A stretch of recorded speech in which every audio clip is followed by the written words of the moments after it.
World pulse news में खुश आमदीद। आज हम बात करेंगे एक ऐसे राज की जिसने पूरी दुनिया को हिलाकर रख दिया है। ये राज है खला की मखलूक़ात और इंसान के दरमियान मुमकिना राब्ते का। साइंसदान और मुहक्किकीन बरसों से इस मौजू पर तहकीक कर रहे हैं। कुछ शवाहिद ऐसे हैं जो हमें यकीन दिलाते हैं कि हम अकेले नहीं हैं। ज़मीन की फ़िज़ा से ऊपर कई अजीब सिग्नल्स रिकॉर्ड किए जा चुके हैं। ये सिग्नल्स आम मसनूई या कुदरती नहीं लगते। कुछ रेडियो सिग्नल्स ऐसे हैं जो बार बार एक ही पैटर्न में आ रहे हैं। कुछ साइंसदान इन्हें इंटेलिजेंट सिग्नल्स यानी होशियार मखलूक के पैगामात कहते हैं। 1947 में रिचर्ड रैची ने न्यू मैक्सिको में एक यूएफओ हादसा रिपोर्ट किया। इस वाक़ये ने पूरी दुनिया के मीडिया और हुकूमतों को चौंका दिया। बाद में कई हुकूमती दस्तावेज़ात खुफिया रहीं, मगर बाद में कुछ इफ्शा हुए। इन दस्तावेज़ात में ऐसे यूएफओएस का जिक्र है जो ज़मीन के क़वानीन के ख़िलाफ़ हरकत करते हैं। वो हवा में नामुमकिन रफ्तार से हरकत करते हैं और बग़ैर किसी आवाज़ के दूर जा सकते हैं। कुछ फ़ौजी पायलट्स ने ऐसे ऑब्जेक्ट्स देखे जो राडार पर नहीं आ रहे थे। ये हकीकत आज भी दुनिया भर के हुकूमती मुहक्किकीन के लिए एक पहेली है। नासा और दीगर स्पेस एजेंसीज कई बार उन सिग्नल्स की तस्दीक कर चुकी हैं। इसके अलावा 1977 में वाव सिग्नल रिकॉर्ड हुआ, जो 72 सेकंड तक मुसलसल एक ही पैटर्न में आया और फिर ख़त्म हो गया। इस सिग्नल की शिद्दत और तरतीब आज भी मुहक्किकीन के लिए मुअम्मा है। कुछ लोग कहते हैं कि ये किसी इंटेलिजेंट लाइफ का पैगाम हो सकता है। कुछ यूएफओ मखलूक़ात के बारे में कहते हैं कि वो ज़मीन की कदीम तहज़ीबों से भी ताल्लुक़ रखती हैं। मिस्री, माया और समरीन तहज़ीबों की तस्वीरों में बाज़ लोग ऊपर वाले आसमान से आने वाली मखलूक को दिखाते हैं। इन कदीम आर्ट वर्क में मशीनों या अजीब शक्लों वाले बीइंग्स नज़र आते हैं।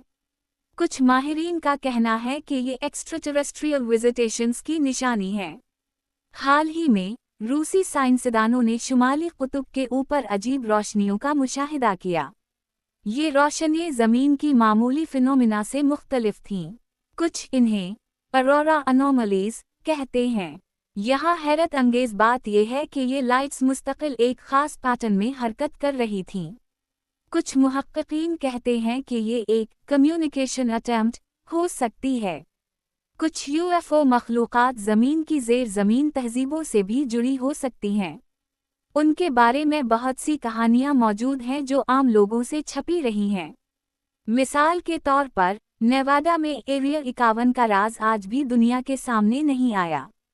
कुछ फॉर्मर एम्प्लॉइज़ ने वहाँ एलियन टेक्नोलॉजी के तजर्बात की तस्दीक की है। उनके मुताबिक कुछ ऑब्जेक्ट्स ज़मीन से नहीं आए बल्कि कहीं और से।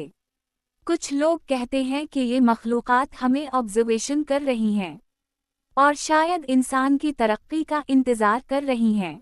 कुछ यूएफओ साइटिंग्स ऐसे भी हैं जो विजिबल स्पेक्ट्रम से हटकर इंफ्रारेड या अल्ट्रावायलेट में नज़र आते हैं। ये हमें दिखाता है कि ये मखलूक़ात एडवांस टेक्नोलॉजी रखती हैं। उनकी रफ्तार, शक्ल और हरकतें हमारी अंडरस्टैंडिंग से बालातर हैं। कुछ साइंसदान कहते हैं कि ये मखलूक़ात मुमकिना तौर पर हमसे ज़्यादा अवॉल्व्ड हैं। कुछ मुहक्किकीन का मानना है कि वो हमारे पास नॉलेज मुंतकिल करना चाहते हैं। कुछ सिग्नल्स में मैथमेटिकल पैटर्न्स देखे गए हैं जो ज़मीन की इंसानी ज़बान से मुख्तलिफ हैं। ये पैटर्न्स प्राइम नंबर्स और यूनिवर्सल कॉन्स्टेंट्स पर मबनी हैं। ये बताता है कि ये सिग्नल्स एक इंटेलिजेंट सोर्स से आ रहे हैं। कुछ यूएफओ रिसर्चर्स का कहना है कि इंसान ने कुछ मखलूक़ात से खुफिया राब्ता किया है। ये राज आज भी गवर्नमेंट्स के लिए सेंसिटिव मैटर है।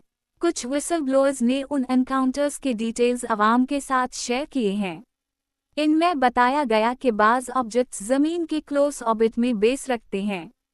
कुछ साइटिंग्स ओशंस के ऊपर भी रिपोर्ट हुई हैं। वो ऑब्जेक्ट्स पानी के अंदर भी दाखिल होते हैं और फौरी तौर पर गायब हो जाते हैं। ये ऑब्जर्वेशन ह्यूमन टेक्नोलॉजी से बालातर है। कुछ फिजिसिस्ट्स कहते हैं कि ये ऑब्जेक्ट्स एंटी ग्रेविटी टेक्नोलॉजी इस्तेमाल करते हैं और कुछ एरोस्पेस इंजीनियर्स कहते हैं कि ये प्रोपल्शन सिस्टम हमारी समझ से बाहर है। कुछ यूएफओ रिसर्चर्स के मुताबिक मखलूक़ात हमें वार्न कर रही हैं या गाइड कर रही हैं। ये सब ऑब्जर्वेशंस इंसान के लिए खौफनाक भी हैं और हैरानकिन भी। कुछ साइंटिस्ट्स का कहना है कि ये एनकाउंटर्स हमारी तारीख के अहम मोमेंट्स में हुए हैं, जैसे 1947, 1965 और हालिया सालों में मुख्तलिफ कंट्रीज में। कुछ विटनेसेस ने कहा कि ये मखलूक़ात इंसानी ज़िंदगी में इंटरफेयर नहीं करती, बल्कि ऑब्जर्वेशन और लर्निंग के लिए यहाँ हैं। कुछ यूएफओ एंथुसियास्ट्स कहते हैं कि ह्यूमन एवोल्यूशन में ये मखलूक़ात इंडायरेक्ट रोल रखती हैं। कुछ रिसर्च पेपर्स में एक्स्ट्राटेरेस्ट्रियल लाइफ की प्रोबेबिलिटी हाई बताई गई है, और रीसेंट डिस्कवरीज में एक्सोप्लैनेट्स पर लाइफ के इंडिकेटर्स भी शामिल हैं। ये सब हमें ये सोचने पर मजबूर करता है कि हम वाकई यूनिवर्स में अकेले नहीं हैं। वर्ल्ड पल्स न्यूज़ की तहकीक के मुताबिक ज़मीन पर तकरीबन हर डेकेड में न्यू यूएफओ एविडेंस सामने आ रहा है। ये evidence video footage, radar signals और आईविटनेस टेस्टिमनीज की सूरत में है। कुछ साइटिंग्स पब्लिकली डॉक्यूमेंट की गई हैं और कुछ सीक्रेट आर्काइव्स में महफूज हैं। मुहक्किकीन कहते हैं कि हमें फ्यूचर में उन एनकाउंटर्स की बढ़ती फ्रीक्वेंसी देखने को मिलेगी, और शायद इंसान और एक्स्ट्राटेरेस्ट्रियल लाइफ के दरमियान डायरेक्ट कांटेक्ट भी मुमकिन हो जाए। कुछ एक्सपर्ट्स कहते हैं कि ये कांटेक्ट हमें साइंटिफिक नॉलेज और एडवांस टेक्नोलॉजी दे सकता है। कुछ स्केप्टिक्स का कहना है कि ये सिर्फ अलूजन्स या मिसइंटरप्रिटेशन हैं, मगर हालिया डेकेड्स में आने वाले मल्टीपल इंडिपेंडेंट रिपोर्ट्स ये थियरी सपोर्ट करते हैं। कुछ यूएफओ एंथुसियास्ट्स कहते हैं कि ह्यूमन सोसाइटी इस हकीकत के लिए तैयार नहीं, और गवर्नमेंट्स इस राज को डेकेड्स तक छुपाती रही हैं। कुछ रिसर्चर्स का कहना है कि पब्लिक अवेयरनेस बढ़ाने की ज़रूरत है, ताकि इंसान तैयार हो और साइंटिफिक अप्रोच से हकीकत जान सके। यही वो राज है जो आज भी दुनिया भर के मुहक्किकीन, साइंसदान और यूएफओ एंथुसियास्ट्स को हैरान करता है। वर्ल्ड पल्स न्यूज़ में हम आपको लेकर चलते हैं इस इंकिशाफ की दुनिया में, जहां हकीकत, साइंस और गैर मामूली मुशाहदात आपको चौंका देंगे।